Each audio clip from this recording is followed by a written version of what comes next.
प्यारे बच्चों साहब ഓൺലൈൻ ഹിന്ദി ക്ലാസ് में सबका स्वागत करता हूं. എല്ലാ മക്കളും അടിപൊളിയായിരിക്കുന്നല്ലോ. യെസ്, ഹിന്ദിയുടെ ആദ്യത്തെ യൂണിറ്റിൽ എന്തെല്ലാം പഠിക്കണം എന്നുള്ളതൊക്കെ കഴിഞ്ഞ വീഡിയോയിൽ നമ്മൾ പഠിച്ചു കഴിഞ്ഞു.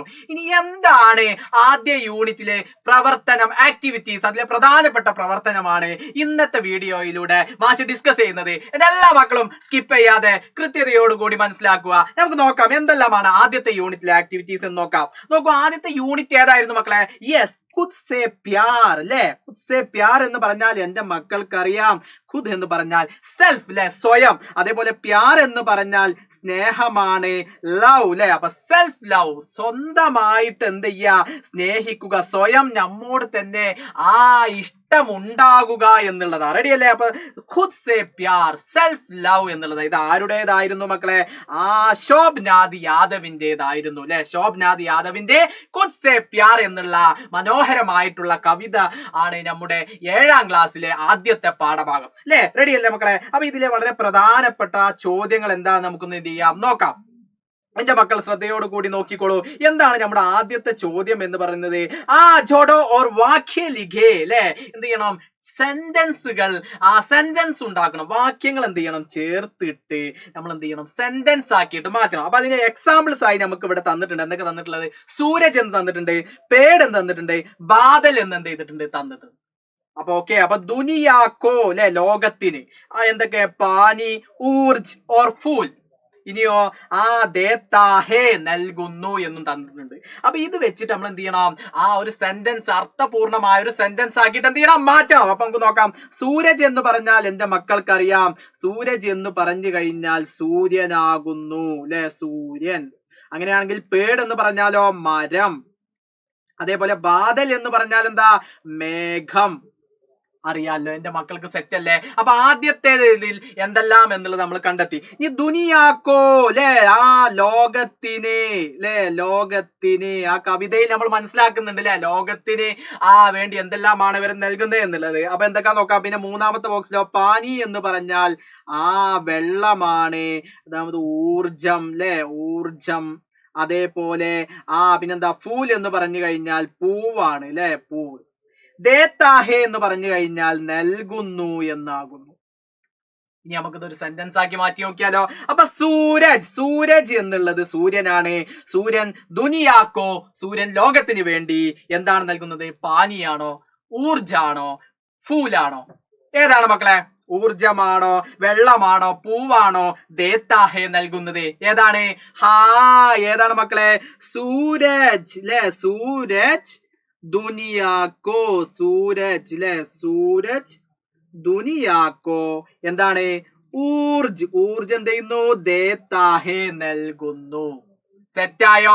സെറ്റായോ? യെസ്. നമുക്കൊന്ന് എഴുതി നോക്കാം. എന്റെ മക്കൾക്ക് മനസ്സിലാവാൻ വേണ്ടിയിട്ട് മാഷ് എന്ത് ചെയ്യുന്നു? ഒന്ന് എഴുതി കാണിച്ചു തരാം. എന്റെ മക്കൾ ശ്രദ്ധിച്ചോളൂ, ശ്രദ്ധയോട് കൂടി എന്റെ മക്കൾ നോക്കിക്കോളൂ. അപ്പൊ നമ്മൾ ആദ്യം എന്ത് ചെയ്യുന്നു? സൂരജ്. കണ്ടോ? സൂരജ്. സൂരജ് ദുനിയാക്കോ. ദുനിയാക്കോ എന്താ നൽകുന്നത്? ഊർജ് അല്ലെ, ഊർജ് ദേത്താഹേ. സെറ്റാണോ? സെറ്റാണോ? അപ്പൊ ആദ്യത്തേത് സിമ്പിൾ ആയിട്ട് നമ്മൾ കണ്ടെത്തിയോ? അങ്ങനെയാണെങ്കിൽ രണ്ടാമത്തേത് എന്താ മക്കളെ? പേടാണ്, മരമാണ്. അപ്പൊ പേട് ദുനിയാക്കോ. ഇതെല്ലാത്തിനും നമുക്ക് എന്ത് വരും? ദുനിയാക്കോ. അപ്പൊ ലോകത്തിന്, മരം ലോകത്തിന് വേണ്ടി എന്ത് നൽകുന്നു? ഫൂൽ അല്ലെ, പൂവ് എന്ത് ചെയ്യുന്നു? ദേത്താഹേ നൽകുന്നു. അത് നമ്മൾ എന്ത് ചെയ്യുന്നു? അതേപോലെ ഇവിടെ എഴുതുന്നു അല്ലെ. ഫൂൽ, പേട് എന്ത് ചെയ്യുന്നു? പേട് ദുനിയാക്കോ.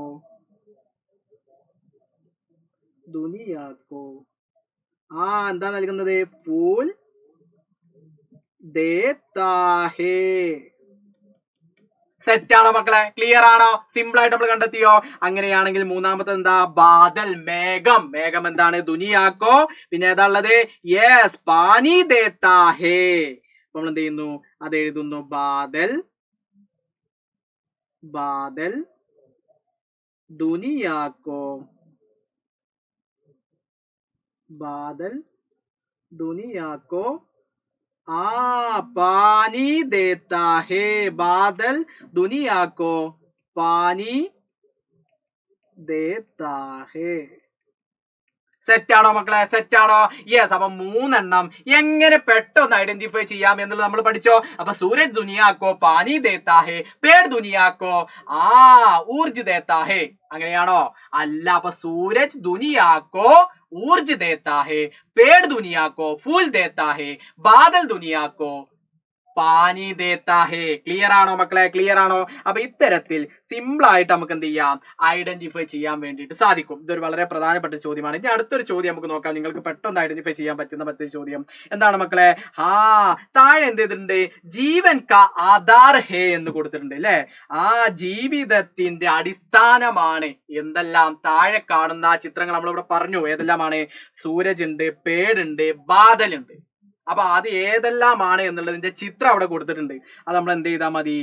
ഒന്ന് ഐഡന്റിഫൈ ചെയ്ത് എഴുതി വെച്ചാൽ മാത്രം മതി. എളുപ്പത്തിൽ നമുക്ക് എന്ത് ചെയ്യാൻ പറ്റും? മനസ്സിലാക്കാൻ വേണ്ടി പറ്റും. അപ്പൊ ജീവൻ കാ ആധാർ ഹേ എന്ന് പറഞ്ഞാൽ ജീവിതത്തിന്റെ അടിസ്ഥാനമാണ്. ആധാർ എന്ന് പറഞ്ഞാൽ എന്റെ മക്കൾക്കൊക്കെ അറിയാം എന്ത് അടിസ്ഥാനമാണ് എന്നുള്ളത്. നമ്മൾ എന്ത് ചെയ്യുന്നു? അതൊന്നും ഇവിടെ എഴുതി വെക്കുന്നു. നമ്മൾ എന്ത് ചെയ്യുന്നു? അന്ന് ജസ്റ്റ് ഇവിടെ എന്ത് ചെയ്യുന്നു? എഴുതി വെക്കുന്നു. അപ്പൊ അടിസ്ഥാനം അല്ലെ, അടിസ്ഥാനം അല്ലെ. അപ്പൊ ജീവൻ കാ ആധാർ ഹേ, ജീവിതത്തിന്റെ അടിസ്ഥാനമാണ്. ഏതെല്ലാമാണത്?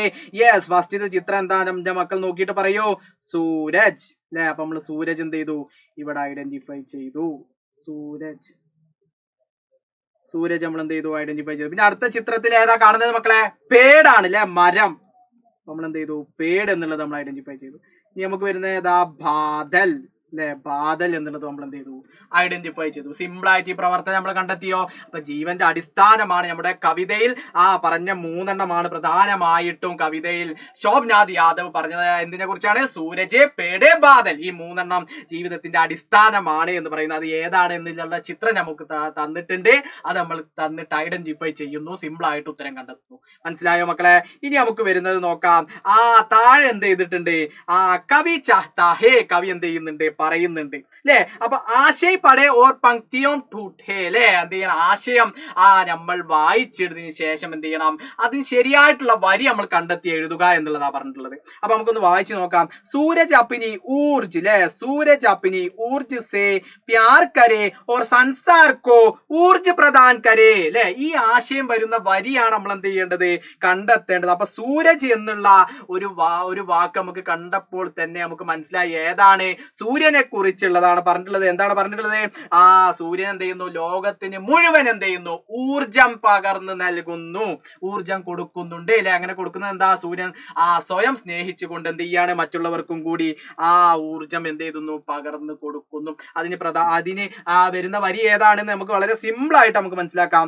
ആദ്യത്തെ 4 വരി തന്നെയാണ്. സൂരജ് അപ്നി ആഗ് സേ ഇത്നാ പ്യാർ കരേ കി വഹ് ദേ സകേ ആഗ് ദുനിയാ കോ ഭി. സിമ്പിൾ ആയിട്ട് നമ്മൾ അതിനെ ഐഡന്റിഫൈ ചെയ്ത് മനസ്സിലായോ? യെസ്. ഇനി ഇതിന്റെ രണ്ടാമത്തെ ചോദ്യം നോക്കാം. മേഘ് അപ്പിനെ പാനി സെ പ്യാർ കരേ ഓർ പ്രകൃതി കി പ്യാസ് ബുഛായേ. അപ്പം മേഘ് എന്ന് പറഞ്ഞാൽ നമ്മുടെ ബാദലിന്റെ മറ്റൊരു പേരാണ് അല്ലെ. അപ്പൊ ബാദൽ അല്ലെ. അപ്പൊ നമുക്ക് നമ്മൾ പഠിച്ച വാക്ക് അവിടെ ചേർത്ത് കൊടുത്താൽ ബാദൽ അപ്പിനെ പാനി സെ പ്യാർ കരേ ഓർ പ്രകൃതി കി പ്യാസ് ബുഛായേ എന്നുള്ളതിന് ഏറ്റവും അനുയോജ്യമായ വരി ഏതാണ്? യെസ്. ഏതാണ് മക്കളെ? ക്ലൗഡ് ആണ് അല്ലെ. മേഘ് അല്ലെ. ക്ലൗഡ് നമുക്ക് മനസ്സിലാക്കാം. ദാഹം അല്ലെ, മറ്റുള്ളവരുടെ ദാഹം അകറ്റുന്നു, പ്രകൃതിയുടെ ദാഹം അകറ്റാണ് ചെയ്യുന്നത് അല്ലെ. അപ്പൊ നമുക്ക് ഇതിന് അനുയോജ്യമായ വരി ഏതാ? ബാദൽ എന്നുള്ള വരിയാണ് അല്ലെ. ബാദൽ അപ്നെ ജൽ സേ ഇത്നാ പ്യാർ കരേ കി വഹ് ദേ സകേ ജൽ ദുനിയാ കോ ഭി. ബാദൽ അപ്നെ ജൽ സേ അല്ലെ ഇത്നാ പ്യാർ കരേക്ക്. ബാദൽ എന്ത് ചെയ്യാണ്? അപ്പനെ തന്റെ ജലത്തെ, വെള്ളത്തെ ഇത്നാ പ്യാർ കരേക്ക് വഹ് ദേ സകേ ജൽ ദുനിയാ കോ ഭി അല്ലെ. അത്രയും അധികം മേഘം തന്റെ ജലത്തെ സ്നേഹിച്ചു കൊണ്ട് എന്ത് ചെയ്യാണ്?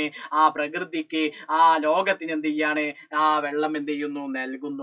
പ്രകൃതിയുടെ ദാഹം അകറ്റുന്നു എന്ത് ചെയ്യാം നമുക്ക് പറയാം. അപ്പൊ അതിന് അനുയോജ്യമായ വരി ഏതാണെന്നുള്ളത് നമ്മൾ എന്ത് ചെയ്യുന്നു? കൃത്യമായി ഐഡന്റിഫൈ ചെയ്യുന്നു. അപ്പൊ ഇത്തരത്തിൽ വളരെ എളുപ്പത്തിലുള്ള പ്രധാനപ്പെട്ട ആക്ടിവിറ്റീസ് ആണ് മാഷി ആദ്യത്തെ യൂണിറ്റിലെ ഡിസ്കസ് ചെയ്തത്. അപ്പൊ എല്ലാ മക്കളും കൃത്യതയോടുകൂടി മനസ്സിലാക്കുക.